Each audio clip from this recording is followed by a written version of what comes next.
Okay, so I finished off with this equation last, and that one is balanced. So let's move on to this one. Sorry that I ran out of time there, guys, so I'm starting off here. So in this example, we see that we have a uh, water molecule here, and we also have a hydroxide molecule. Okay, and I'm looking at these this chemical formula before I start balancing it to make it as easy as possible.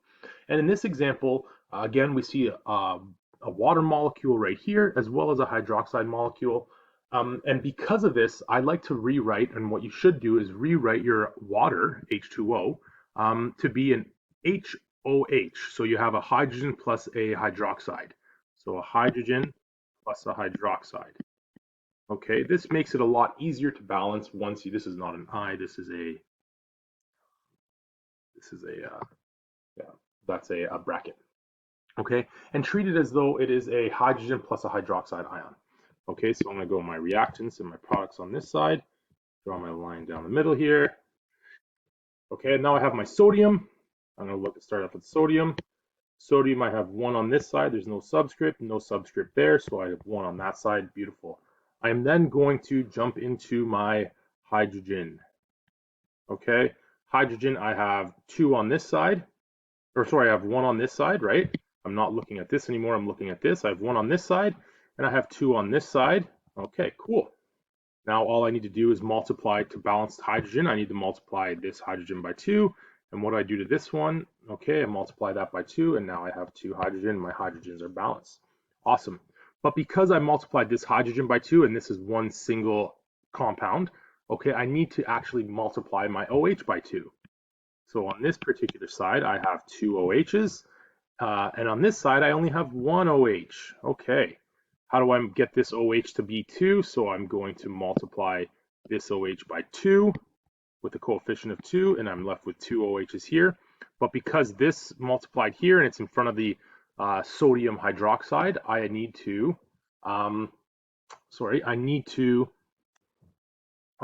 this changes my sodium to 2. Now I have a coefficient of 2 in front of that sodium, and I need to change this coefficient here from a 1 to a 2, multiply that by 2, and I have a completely balanced chemical equation there as well. All right, so we have a combustion reaction right here. With this combustion reaction, guys, okay, we know it's a combustion reaction because the product is carbon dioxide and water, and most combustion reactions start with a fuel plus oxygen equals you get reactions of carbon dioxide and water, and we'll learn about that a little bit more in the coming days. So if we look at this equation, we can see that on the product side, O comes up in both products. You see there's an oxygen on this one and an oxygen in this one. Therefore, I'm going to balance that one last. Okay, so that's another little tip for you. For this particular one, what I am going to do is I am going to write my reactants and then my products. I'm going to balance them one by one. I'm going to start with my carbon. On this one, I have 1. Here I have 1. Carbon is done. I am then going to do my hydrogens next. Hydrogen here. There's 4 here. Okay, and then there's 2 here. How do I change my 2 hydrogen here? Well, I'm going to put a 2 in front of there, and now I have a 4. Okay, now my oxygen. On this side, I have 2 oxygen here, okay? And then I have 2 oxygen here in my carbon dioxide, plus my 2 oxygen that I now multiplied because I multiplied this coefficient by the oxygen. Okay, and I have 2 oxygen there, and I have 4. Okay, so how do I change this 2 to a 4, 2, and to make this to a 4 oxygens, I'm multiplying this by 2, and I'm getting 4. I have 4 oxygen, I have 4 hydrogen, and I have now 4, I have 4 hydrogen, 4 oxygen, and then my carbons balance out as well. Okay, and that is the balance equation for methane plus oxygen. Okay, so I'm going to let you pause the video right now. I want you to try to solve this one by yourself, okay? Remember, when you see a polyatomic ion on both sides of the equation, such as nitrate, okay, and we have a nitrate here and a nitrate here, okay, treat the polyatomic ion as a single unit if on both sides. Okay, so go ahead, pause the video right now, and try to solve this one by yourself. Okay, once you've tried it yourself, let's do it together. So I have my reactants over here and my products over here. Create my chart and balance it out. Okay, so I'm going to start with my coppers. Copper. Copper, I have one on this side and I have one on this side. 1 and 1. I am balanced. Okay, I have my gold. AG, 1 and 1. 1 on this side, 1 on this side. Cool. Then I got my nitrate. Okay. I have my nitrate atom. Okay, and I have 1 on this side. Oh, and I have a 2 on this side. So I have 2 full nitrate. Remember, this big 2 is a subscript. So I have 1 on this side and 2 on this side. Okay. In order to get this nitrate to equal the same as the amount of nitrate on this side, I'm going to put a coefficient of 2 here. So now I have 2 nitrate, but it also multiplies my gold by 2. So I change my gold. Okay. I am now balanced my nitrate. My gold has changed though, so I have 1 gold on this side. I am going to put a coefficient of 2 in front of this gold. And now I'm balanced. My copper hasn't changed, so I am balanced there as well. Okay, and that is how you balance this particular equation. So hopefully you guys got that one right. Okay, we're now going to balance NH3 plus oxygen gives you the products of NO2 plus water. Okay, so I'm going to look at this equation. This one's a little bit trickier, but we'll go through it together, and hopefully by the end of it you'll get it. Okay, so we have our reactants and then we have our products. Okay, I'm going to look at my oxygens last because my oxygen comes up in both sides of this particular equation. And for this particular equation, it is not beneficial to put HOH for water because my HOH for water, I don't have a hydroxide on this side. Okay, so if I did have a hydroxide on this side, I would put my water to HOH, but I do not. Okay, so it doesn't help me in this particular case. Okay, so I'm going to start off with my nitrogen. And I see I have 1 nitrogen on this side and I have 1 nitrogen on this side, so my nitrogens are okay. I'm going to move to my hydrogens. I have 3 hydrogens on this side due to this subscript right here, and I have 2 hydrogens on this side. Okay. A common factor of 3 and 2 is 6. So I am going to multiply this by 2, gives me 6, and I'm going to multiply this by 3, which also gives me 6. Hydrogen is done now. However, I've changed now my nitrogen to 2. So I'm going to go back, change this to 2, and then I'm going to multiply this by 2 and get a 2 right here.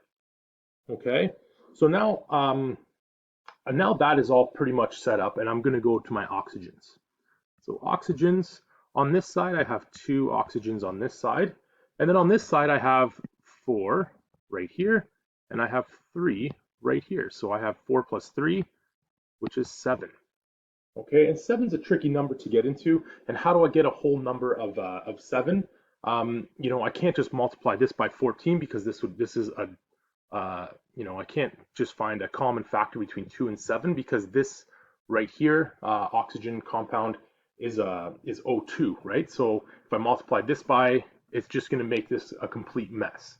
Okay, so the way to do this one is to use the fraction 7 over 2.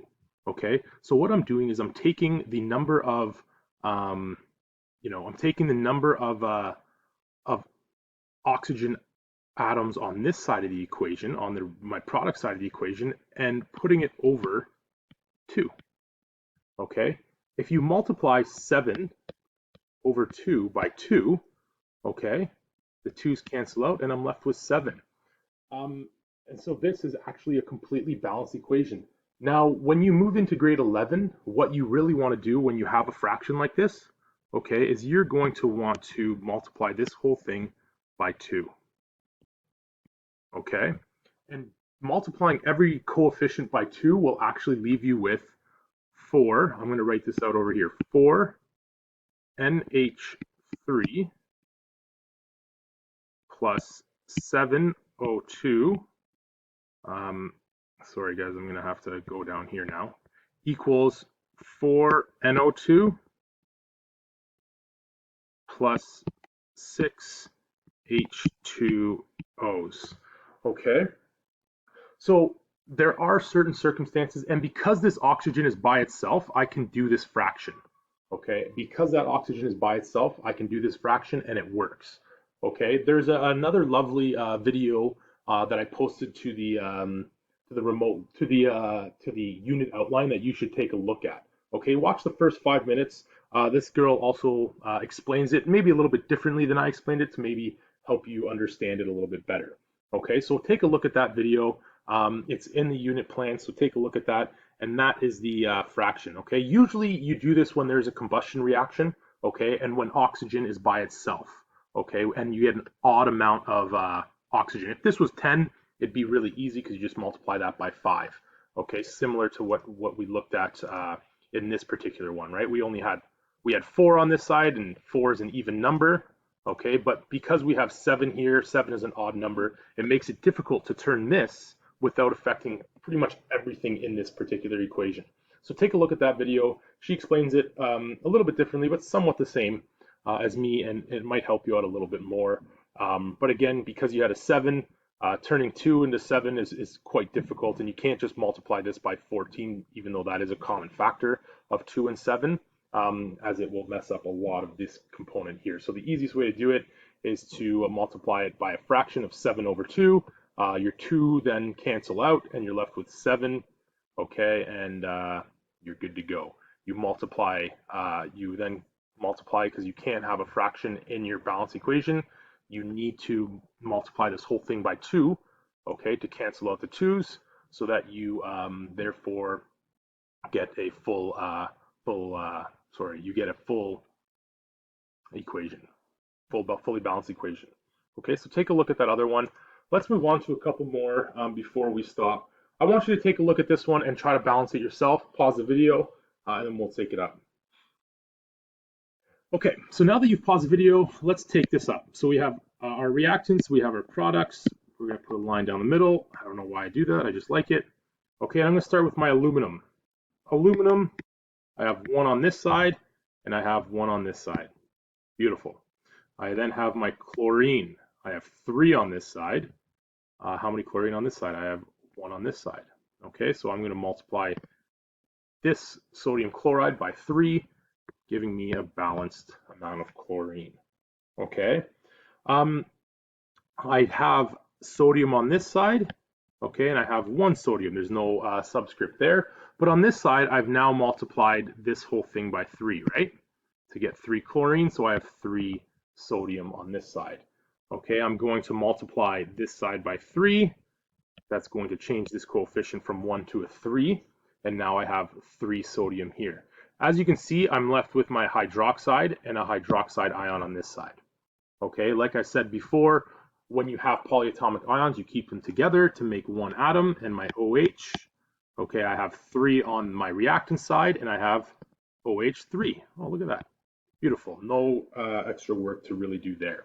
So I'm balanced my aluminum. My aluminums are the same. My chlorine are the same. My sodium are the same, and my hydroxide are the same. Okay, hopefully you guys got that one. And this is the last one, guys. So I am going to, again, ask you to pause the video and try to figure it out yourselves and come back. All right, so here we have our reactants, we have our products. I'm going to draw my line here again, and I'm going to start with my magnesium. Magnesium, I have 3 magnesium on this side. Cool. How many do I have on this side? I only have 1. Okay, so I'm going to multiply this magnesium by 3, coefficient of 3, and now I have 3 magnesium on this side. I then look at my nitrogen. Nitrogen, I see I have 2 nitrogen on this side. How many nitrogen do I have on this side? I have only 1 on this side, so I have 2 here, and I have 1 here. Okay, I'm going to multiply this coefficient by 2, and now I have 2 nitrogen, and my nitrogen are done. Okay, I'm now going to look at my hydrogen ions, or my hydrogen atoms. Okay, hydrogen atom, I have 2 on this side, and I have 3 on this side. Okay, common factor between 2 and 3 is 6. Okay, so in order to get 6 for this one, I need to multiply this by 3, because 3 times 2 is 6. So I'm left with 6 here. And I actually have 6, sorry, not 6, because I had already put a 2 in front of here. 2 times 3 is 6. That's my fault, guys. I forgot to do that last time. Okay, and then I'm looking at my oxygens. Oxygen, I have 1, 2, 3, right? Because I've multiplied my hydrogens by 3.